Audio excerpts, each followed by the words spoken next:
بسم اللہ الرحمن الرحیم۔ ہم تمام ویورز کو مائی اسلامک سٹوریز میں خوش آمدید کہتے ہیں۔ دوستو، اگر آپ کو ہماری ویڈیو پسند آئے تو ویڈیو کو لائک اور شیئر کریں اور ہمارے چینل کو سبسکرائب کریں۔ حضرت عیسیٰ علیہ السلام اور ابلیس کی ملاقات، 4 چیزیں اور ان کے خریدار۔ حضرت عیسیٰ علیہ السلام کی ملاقات ابلیس سے ہوئی۔ وہ 4 گدھوں کو ہانک رہا تھا، ان گدھوں پر سامان لدا ہوا تھا۔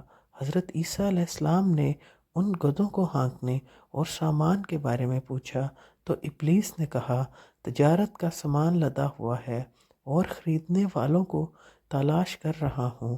حضرت عیسیٰ علیہ السلام نے پوچھا، پہلے گدھے پر کیا سامان ہے؟ ابلیس نے کہا، ظلم۔ پوچھا، کون خریدے گا؟ کہنے لگا، بادشاہ۔ حضرت عیسیٰ علیہ السلام نے دوسرے گدھے کے بارے میں پوچھا، اس پر کیا لاد رکھا ہے؟ ابلیس نے کہا، حسد۔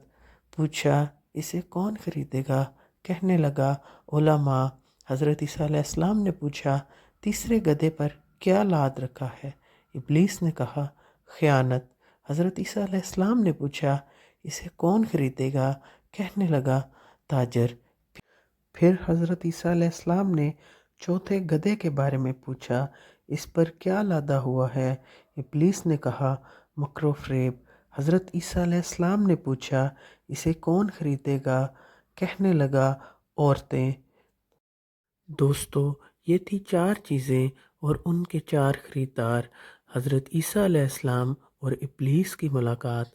اگر آپ کو ہماری ویڈیو پسند آئی تو کمنٹ میں ضرور بتائیں اور اپنا خیال رکھیں۔ شکریہ۔